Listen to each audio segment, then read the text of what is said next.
பேரலை நேயர்களுக்கு வணக்கம். இன்று நம்மோடு பேசுவதற்காக கவிஞர், அரசியல் விமர்சகர் திரு ராஜகம்பீரன் அவர்கள் இணைந்திருக்கிறார். அவரோடு பேசலாம். சார் வணக்கம். சார் வணக்கம். தமிழ்நாட்டை உலுக்கி இருக்கக்கூடிய இந்த சிவகங்கை லாக்கப்டத்தில் வந்துட்டு இப்போது போஸ்ட்மார்ட்டம் ரிப்போர்ட் வெளியாக இருக்குது. அதில் பார்க்கும்போது கையில் சிகரெட் சுட்டதுக்கான காயங்கள், மூளையிலையும் இதயத்திலையும் கல்லீரல்லையும் ரத்த கசிவு அப்படின்னு சொல்லி பல்வேறான விஷயங்களை சொல்லியிருக்கிறாங்க. 50 இடங்களில் மெயின் காயங்கள், 6 இடத்துல அதிகப்படியான காயங்கள் அப்படின்னு சொல்லியிருக்காங்க. இந்த போஸ்ட்மார்ட்டம் ரிப்போர்ட்டை வச்சு தான் அந்த 6 போலீஸ்காரர்களையும் நாங்கள் கைது பண்ணியிருக்கிறோம் அப்படின்னு சொல்லி தமிழ்நாடு அரசு சார்பில் சொல்லப்பட்டது. இந்த விஷயத்தை எப்படி பார்க்குறீங்க? காவல்துறையினுடைய சித்திரவதை என்பது ஏதோ அவர்களுக்கு விசாரணை கைதிகளை அடிப்பதற்கு, துன்புறுத்துவதற்கு, சித்திரவதை செய்வதற்கு எல்லா அதிகாரமும் இருக்கிறது என்று காவல்துறையிலே நம்புகிறார்கள்.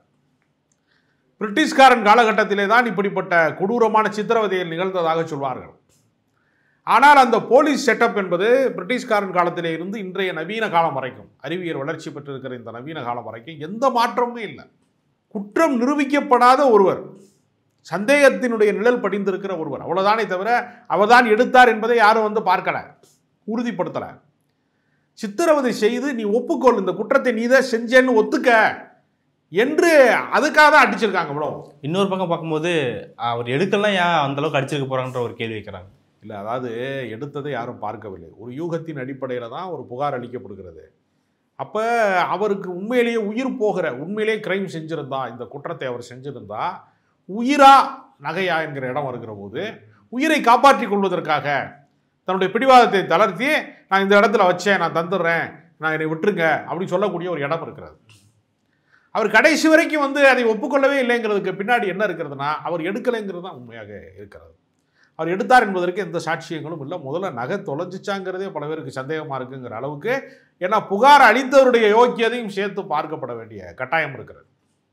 அதனால் போலீஸ் சித்திரவதை என்பது மனித உரிமை மீறல் தொடர்ந்து நிகழ்ந்து கொண்டே இருக்கிறது என்பதை தீவிரமாக கண்காணிப்பதற்கு ஒரு குழு அமைக்கப்பட வேண்டும். ஒரு மனிதன் மேலே இந்த அளவுக்கு தாக்குதல் நடத்துறதுக்கு எப்படி அந்த குழுரம் அனுமதின்னு நினைக்கிறீங்க?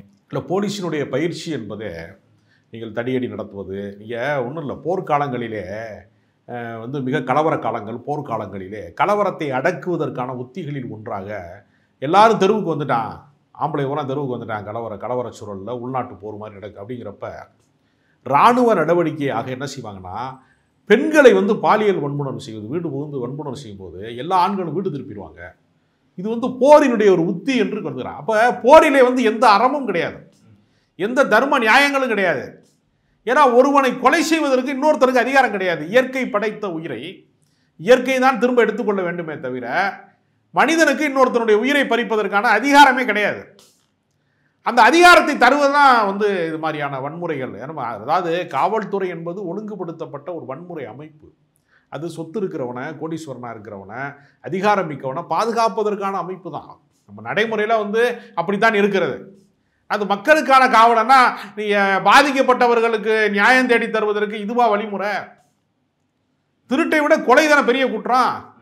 ஒருவேளை இவர் நகை எடுத்ததாக ஒரு பேச்சுக்கு ஒத்துக்கொண்டாலும் கூட கொலை செய்வதற்கான அதிகாரம் காவல்துறைக்கு இருக்கிறதா என்கிற ஒரு கேள்வி இருக்கிறது.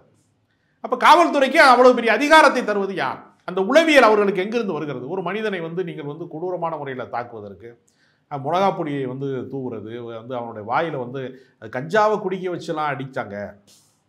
மிக கொடூரமாக எலும்புகள்லாம் நொறுங்கி போகிற அளவுக்கு அடிச்சிருக்கிறாங்க. தலையில் அடித்ததில் மூளையிலே இரத்த கசிவு இருக்கிறது. அப்போ ஒருவேளை நான் என்ன சொல்கிறேன்னா, அது அவருடைய தாக்குதலை பாதியிலேயே நிறுத்திவிட்டு அவர் ஒரு நடைபணம் மாதிரி மூளையில் இரத்த கசிவோடு விட்டுட்டாங்க. அவர் உயிர் போகலை. அவர் நடைபணமாகவே ஒரு மாதமோ 2 மாதமோ கழிச்சு அவர் இறந்து போயிட்டார், சிகிச்சை பலன் அடிக்காமல். அப்படின்னா இது கொலை வழக்கில் சேருமா? சேராது. அப்போ காவல்துறை யாரையெல்லாம் காலை ஒடிச்சு விட்ருப்பாங்க? எத்தனை பேருக்கு இவர்களால் நடக்க முடியாதவனா தெரியுமா? எத்தனை பேர் கையை ஒடிச்சு விட்ருப்பாங்க? பல கேள்விகள் இருக்கிறது.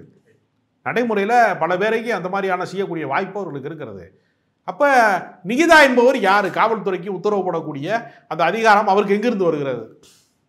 உயர் அதிகாரியை அவர் தொடர்பு கொண்டதாகவும் அவர் காவல்துறைக்கு கட்டளை இட்டதாகவும். அப்போ இந்த நெட்வொர்க் இருக்கல, எந்த எஃப்ஐஆர் போடாமல், சிஎஸ்ஆர் போடாமல், எந்த விதமான எழுத்துப்பூர்வமான புகாரும் பெறாமல், முறைப்படியான சட்டப்பூர்வமான விசாரணையே இல்லாமல் ஒரு தனிப்படை என்கிற பேரில் தடிமாடு மாதிரி போய் ஒரு 4-5 பேர் சேர்ந்து அவனை நாள் பூரா வச்சு அடித்து, ரத்தம் சுண்ட அவனை அடித்து, அவனை கொடூரமாக கொலை செஞ்சுட்டு அவன் வலிப்பு வந்து செத்து போயிட்டான். ஏற்கனவே சாத்தாங்குளத்தில் என்ன சொன்னாங்க? உடல்நல குறைவு, நெஞ்சு வலி காரணமாக இறந்து போயிட்டாரு அப்படித்தானே சொன்னாங்க. எப்படியாவது காவல்துறையை காப்பாற்றணுங்கிற ஒரு முயற்சி இருக்குல்ல, தங்களோட டிபார்ட்மெண்ட்டை காப்பாற்றணும் என்பதற்கு இந்த முறையை காக்கா வலிப்பு தான் காரணமாக சொன்னாங்க. இது ஒரு மக்கள் போராட்டமாக மாறி வேறு வழியே இல்லாமல் வெட்ட வெளிச்சத்துக்கு வந்ததற்கு பின்பு மக்கள் கண்காணிப்பகம் போன்ற அமைப்புகள் வந்து இந்த போராட்டத்துக்கு களத்திற்குள்ளே வந்து ஹைகோர்ட்டுக்கு போனதுனால இது விசாரணை ஹைகோர்ட்டினுடைய விசாரணை வளையத்துக்குள்ளே வந்ததுனால நாம் இதை பேசி கொண்டிருக்கிறோம். இதே மாதிரி தமிழ்நாட்டில் ஏற்கனவே ஒரு 24 காவல் மரணங்கள் நிகழ்ந்திருக்கிறது. இதெல்லாம் பேசுபொருளாக மாறி இருக்கிறதாங்கிற கேள்வி இருக்கிறது. அப்போ நான் என்ன சொல்றேன்னா, காவல்துறையினுடைய சித்திரவதைகள், காவல்துறையினுடைய வரம்பு மீறிய இது மாதிரியான வன்முறைகளை கண்காணிப்பதற்கென்று ஒரு மனித உரிமை ஆணையமாக, ஒரு குழுவாக அதை வந்து கண்காணிக்கப்பட வேண்டும். இல்லைன்னா இது கடைசி மரணமாக நின்று போகாது. சாத்தான்குளத்தில் நடக்கும்போது நம்ம என்ன நினைச்சோம்? ஜெயராஜ் பென்னிங்ஸ் தான் கடைசி மரணம் நினைச்சோம். அப்போ கஸ்டடி டெத்துங்கிறது அதோட முடியலையே.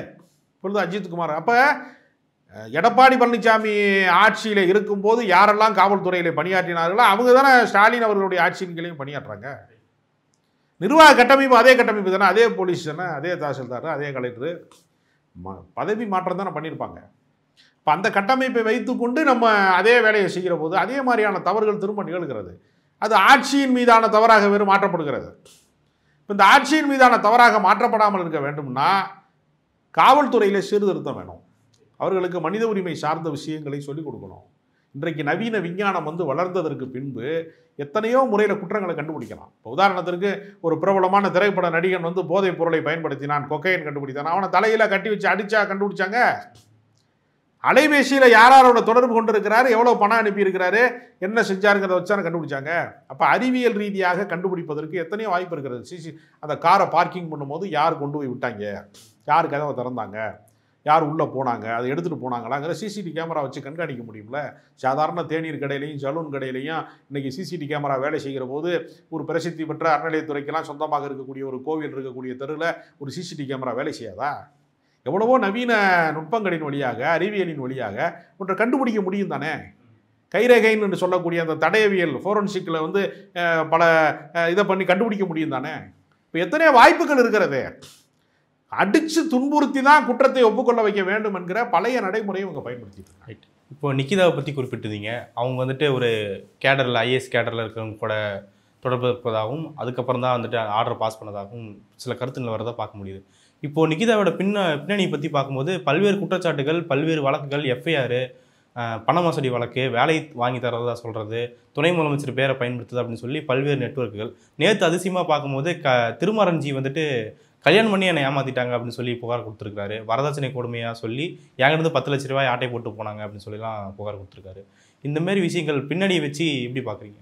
இல்லை, திருமாறன்ஜிக்கே பல குற்ற பின்னணிகளெல்லாம் பல பேர் குற்றச்சாட்டு அவர் மீது சொல்லி கொண்டிருக்கும் போது அவரே ஒரு ஆள் ஏமாற்றிட்டாங்க. முருகன் மாநாட்டில் அவங்க போய் பங்கு பெற்றிருக்கிறாங்க. அண்ணாமலையை வாழ்த்தி வந்து சமூக வலைதளத்தில் வந்து பதிவு போட்டிருக்காங்க. நிகிதாங்கிறவங்க வந்து அண்ணாமலையின் தீவிர ஆதரவாளராக இருக்காங்க. இப்படி பல கருத்துக்கள் வந்து வருகிறது. இது எல்லாவற்றையுமே தாண்டி என்னென்னா அவங்களுடைய தனிப்பட்ட வாழ்க்கை வந்து நமக்கு வந்து யாரெல்லாம் ஏமாற்றிருக்கிறாங்க, மோசடி செஞ்சுருக்கிறாங்கிற முறையாக புகார் கொடுத்தாங்கன்னா அது சட்டப்பூர்வமாக நடவடிக்கை எடுக்கப்பட வேண்டும். மற்றபடி திருமணமாவது, திருமண பந்தத்திலிருந்து வெளியேறுவது என்பது வந்து தனிப்பட்ட காரணங்கள். அதை வந்து நம்ம வந்து விமர்சிக்க வேண்டிய அவசியம் இல்லை நான் நினைக்கிறேன். ஆனால் அவர்கள் செய்த குற்ற பின்னணி வந்து கண்டிப்பாக விசாரிக்கப்படும். ஒருத்தர் பண மோசடி செய்கிறாங்க, வேறு ஏமாற்றிட்டாங்க அப்படிங்கிற விசாரணைகள். அவர் இவ்வளோ நாள் வெளியிருக்கிறதுக்கே வந்துட்டு அவருக்கு இருக்கிற நெட்வொர்க் தான் காரணம் அப்படின்னு சொல்கிறாங்க. இல்லை, அது வந்து இனிமேல் வந்து இதுவரைக்கும் அவர்கள் வந்து தப்பித்திருந்தால் கூட இந்த வெளிச்சத்துக்கு வந்ததற்கு பின்பு, இந்த கொலை குற்றம் வெளியில் வந்ததற்கு பின்பு, இந்த நகை திருட்டு சம்பந்தமாக அது நகை திருடு போவதே வாய்ப்பு இல்லைன்னு அவங்களோட பழகியவர்கள்லாம் சொன்னதற்கு பின்பு மிக தீவிரமாக விசாரணை நடைபெற்று கொண்டிருக்கிறது. அதனால் இனிமேல் வந்து அவர்கள் வந்து நிச்சயமாக தப்பிக்க முடியாதுன்னு நான் நினைக்கிறேன்.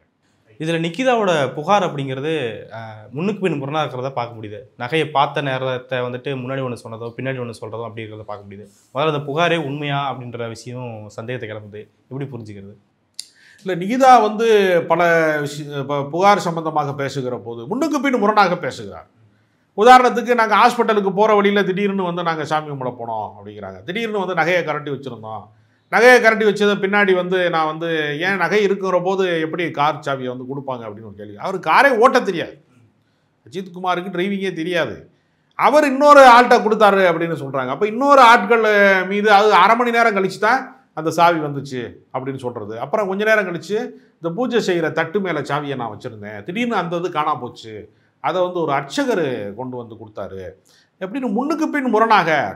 எப்போவுமே கார் வச்சுருக்கிறவங்க, சாதாரண பைக் வச்சுருக்கிறவங்க கூட அந்த சாவியை வந்து உடனடியாக வாங்கி வச்சுக்கிடுவாங்க. அது எல்லா இடத்துலையும் உள்ளது.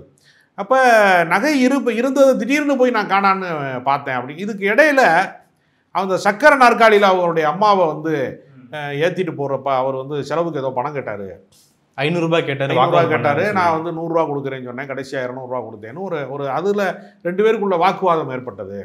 அதன் தொடர்ச்சியாகத்தான் அவர் வந்து இந்த புகார் அளித்தார்.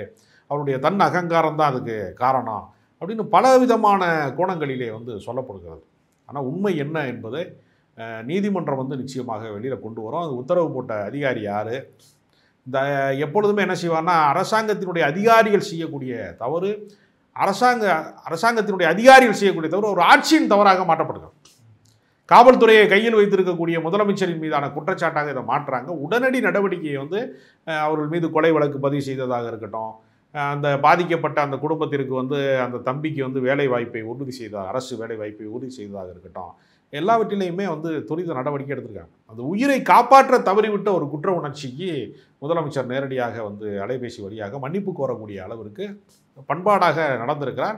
ஆனால் நமக்கு என்னென்னா, இந்த குற்றம் நிகழ்ந்ததற்கு பின்பு செய்யப்பட்ட நடவடிக்கைகள் நமக்கு திருப்தி அளித்தாலும் இது போன்ற குற்றங்களே நிகழாத வண்ணம், தவறே நடக்காத வண்ணம் இது இருந்திருக்க வேண்டும் என்கிற எதிர்பார்ப்பு பல பேருக்கு இருக்கிறது. ஏன்னா பிரிட்டிஷ்காரன் வந்ததற்கு பின்பு தான் இந்தியாவிற்கு வந்து தண்டனை சட்டங்கள் எழுதப்பட்டது. அதற்கு முன்பு தமிழர்களுடைய வாழ்வியலோ அல்லது வந்து இந்தியா போன்ற நாடுகளினுடைய பல பகுதிகளில் தண்டனை சட்டம் குறித்த எந்த பார்வையுமே இல்லை. அதுக்கு என்ன காரணம்னா, அதற்கு பதிலாக தமிழர் என்ன செய்தான்னா, அறம் சார்ந்த நூல்கள் அதிகமாக எழுதலாம். அறம் சார்ந்த நூல்களின் வழியாக ஒரு மனிதன் வந்து தவறே செய்யக்கூடாது, திருடக்கூடாது, பொய் சொல்லக்கூடாது, கொலை செய்யக்கூடாது, பஞ்சமா பாதகங்களை வந்து நம்ம செய்துவிடக்கூடாது, பாவம் செய்யக்கூடாதுங்கிற உளவியலை தான் அறநூல்களின் வழியாக கட்டமைச்சான். அதனால தான் நம்ம வந்து அறநூல்களை நம்பினார்களே தவிர தண்டனை சட்டங்களை நம்ம தவறே நடக்காத ஒரு சமூக அமைப்பை உருவாக்க வேண்டிய பொறுப்பு எல்லா ஆட்சியாளர்களுக்கும் இருக்கிறது, இந்த ஆட்சியாளர்களுக்கும் இருக்கிறது. கடந்த காலத்திலே நடக்கிற தவறை எதிர்காலத்திலே நடக்காமல் பார்த்து கொள்ள வேண்டிய அவசியம் இருக்கிறது நான் நினைக்கிறேன். ரைட். அடுத்ததாக சிபிஐக்கு மாற்றப்பட்ட விஷயத்தை பற்றி பார்க்கும்போது, அந்த வழக்கை வாதாடக்கூடிய ஹென்றி தீபன் அவர்கள் சிபிஐக்கு மாற்றக்கூடாது, ஏன்னா ஜெயராஜ் பினிக்ஸ் வழக்காகட்டும் இந்த மாதிரி வழக்குக்கெல்லாம் ஒன்றும் தீர்வே கண்டுபிடிக்கல, அப்போ சிபிஐக்கு மாற்றது உறுதிப்படுத்த முடியாது அப்படின்னு சொல்லி சொல்கிறாரு. அந்த விஷயத்தை எப்படி புரிஞ்சுக்கலாம்? இல்லை, எப்பொழுதுமே எந்த வழக்காக இருந்தாலும் சரி, அண்ணா பல்கலைக்கழக மாணவி வழக்கை வந்து சிபிஐக்கு மாற்ற வேண்டும்னு சொன்னாங்க. ஆனால் மாநில காவல்துறை தான் அந்த குற்றத்தை வந்து நிரூபித்து 5 மாதத்திற்குள்ளாகவே தண்டனையை பெற்று தந்திருக்கிறார்கள். அப்போ அதுவும் நிகழ்ந்திருக்கிறது. அப்போ விசாரிப்பது வந்து சிபிசிஐடியா, லோக்கல் போலீஸா, சிபிஐயா என்பது அல்ல, விசாரிக்கக்கூடிய நபர்களுடைய நன்னடத்தை தான் அதை தீர்மானிக்கிறது. அதனால் சிபிஐ விசாரித்து கூட தீர்க்க முடியாத பல பிரச்சனைகள் இருப்பது உண்மைதான். ஏன்னா வட மாநிலங்கள்லேருந்து யாராவது வருவாங்க, லோக்கல் இஷ்யூ வந்து அது யார் என்னங்கிறத வந்து அவர்கள் கண்டுபிடிப்பதில் ப்ளஸ்ஸும் இருக்குது, மைனஸ் இருக்குது. பாரபட்சம் பார்க்காம யாராக இருந்தாலும் நடவடிக்கை எடுப்பதற்கும் சிபிஐயில் வாய்ப்பு இருக்கிறது. சில நேரம் என்ன ஆயிடும்னா புரிதலுக்கான பிரச்சனைகளும் ஏற்பட வாய்ப்பு இருக்கிறது. இங்கே இருக்கக்கூடிய லோக்கலில் இருக்கக்கூடியவங்க வந்து கண்டுபிடிப்பதற்கான சாத்தியங்களை அவங்களுக்கு தெரியாமல் இருப்பதும் வாய்ப்பு இருக்கிறது. 2 சாத்தியங்களும் இருக்கிறது. அதனால் மாநில அரசு விசாரித்தா சிபிஐ கேட்பாங்க, சிபிஐ விசாரித்தா சிபிசிஐடி கேட்பாங்க. நேற்று நிக்கிதா வந்துட்டு அவர்கள் பொள்ளாச்சியில் போயிட்டு தலைமறைவானதாக வந்துட்டு ஒரு செய்தி பார்க்க முடிஞ்சது. அங்கே வந்துட்டு ஒரு ஹோட்டலில் வந்து அங்கே சாப்பிட்டு இருக்கும்போது மக்கள் அவரை சிறை பிடிச்சி வச்சுருந்தாங்க. போலீஸுக்கு வந்து தகவல் கொடுத்தாங்க, போலீஸ் வந்துட்டு அவங்களை விட்டுருங்கன்னு சொல்லி சொன்னதாகவும் ஒரு செய்தியை பார்க்க முடிஞ்சுது. அப்போது போலீஸுக்கு அவர் டேரெக்டாக லிங்க் இருக்குது அப்படின்னு சொல்லி சிலர் பேசுகிறத பார்க்க முடியுது. இல்லை, அப்படி இல்லை. அவங்க மீது வந்து இப்பொழுதுதான் சில பேர் குற்றச்சாட்டு சொல்ல ஆரம்பிச்சிருக்கிறாங்க. அது சட்டப்பூர்வமாக நடவடிக்கை எடுக்கிற இடத்துக்கு போகிற போது தான் அவங்களை கைது செய்ய முடியும். இந்த பிரச்சனை வெளியில் வந்துருச்சு, ஒருத்தர் பேட்டி கொடுத்துட்டாரு அப்படிங்கிறதுனாலேயே உடனடியாக வந்து அவரை கைது செய்து சிறையில் அடைப்பது அப்படிங்கிறது சட்டத்துக்கு உட்பட்டதாக இருக்கா. அதனால் அவங்க ஏதோ ஒரு காஃபி ஷாப்பில் போய் சாப்பிட்டுட்டு இருந்தாங்க, இதெல்லாம் வெளில நடமாடுறதா, பிடிச்சி கொடுத்துருவோம் அப்படின்னு சொல்லி பொதுமக்கள் ரொம்ப ஆர்வமாக இருக்கிறாங்க. அப்போ மக்களுக்கு ஒரு பெரிய கோபம் இருக்கிறது. இந்த பெண் வந்து கொடுத்த ஒரு பொய் புகாரினுடைய அடிப்படையில், தவறான ஒரு தகவலின் அடிப்படையில் ஒரு உயிர் பறிக்கப்பட்டிருக்கிறதுங்கிற கோபம் வந்து பொதுமக்கள்கிட்ட இருக்கிறது. ஆனால் நடவடிக்கை எடுக்கிறவங்க வந்து என்னென்னா சட்டப்பூர்வமாக அதுக்கான ஆதாரங்கள், அதற்கான சாட்சியங்களை எல்லாம் சரிபார்த்து தான் நடவடிக்கை எடுப்பாங்களே தவிர எடுப்பிலே வந்து அவங்கள சிறைப்படுத்த முடியாது இல்லையா. அதுக்கான நிச்சயமாக அந்த விசாரணை வளையத்துக்குள்ளே தான் அவங்க இருக்கிறாங்க, கண்காணிப்பு வளையத்துக்குள்ளே தான் அவங்க இருக்கிறாங்க. விரைவில் வந்து நிகிதா கைது செய்யப்படும். இந்த மக்களுடைய உணர்வு எப்படி பார்க்குறீங்க? சிறைப்பிடித்தல் அப்படிங்கிறது சட்டத்தை தானாக கையில் எடுத்துக்கிறது விஷயம் இல்லையா? அது சென்சிட்டிவான விஷயங்கள் வந்துட்டு ரொம்ப சீரியஸாக செயல்படுறது இல்லை, அப்படி மக்களுக்கு வந்து தவறு செய்தவர்கள் தண்டிக்கப்பட வேண்டும்ங்கிற ஆர்வம் இருப்பதாக தான் புரிந்து கொள்ளணும். சட்டத்துக்கு உட்பட்டா உட்படாமலா என்பது வேற. இப்போ சட்டத்துக்கு உட்பட்டா வந்து அஜித் குமார் கொலை செஞ்சுருக்கிறாங்க, காவல்துறை தானே கொலை செய்திருக்கிறது. கூலிப்படை வந்து கொலை செய்தால் பரவாயில்ல, கூலிப்படை கூட இவ்வளோ ஒரு நாள் முழுக்க வச்சு அடிக்க மாட்டான், ஒரே வெட்டிட்டு ஓடிடுவான். அப்போ இவங்க அதை விட கொடூரமாக நடந்திருக்கிறாங்கல்ல. அப்போ சட்டவிரோதமாக நடப்பது என்பது யார் வந்து வந்து பொதுமக்களை நம்ம சொல்கிறோம் வந்து பொது சிறை பிடிக்கலாம் அவங்க அப்படின்னு நம்ம கேட்குறோம். இது என்ன சட்டப்பூர்வமான கொலையாது? என்கவுண்டர் என்பது சட்டவிரோதமானது. ஆனால் ஒவ்வொரு முறை என்ன சொல்கிறாங்க, குற்றவாளி தப்பிக்க முயற்சி செஞ்சார், வந்து காவல்துறை ஆய்வாளர் குத்துறதுக்கு முயற்சி பண்ணார், கத்தியால் குத்த முயற்சி பண்ணார், தப்பி ஓடும்போது துப்பாக்கியால் சுட்டோம் தான் வழக்கமாக சொல்கிறாங்க.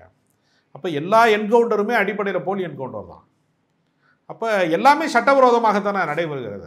அதனால் சட்டத்துக்கு உட்பட்ட விசாரணையில் உரிய சாட்சியங்கள் உரிய ஆதாரங்களோடு தான் வந்து நீதாவி கைது செய்ய முடியும். அது வரைக்கும் அவங்க வெளியில் இருப்பாங்க, விரைவில் கைது செய்யப்படுவாங்க. ஓகே, பல்வேறு முக்கியமான விஷயங்களை பார்த்துட்டீங்க சார். மிக்க நன்றி.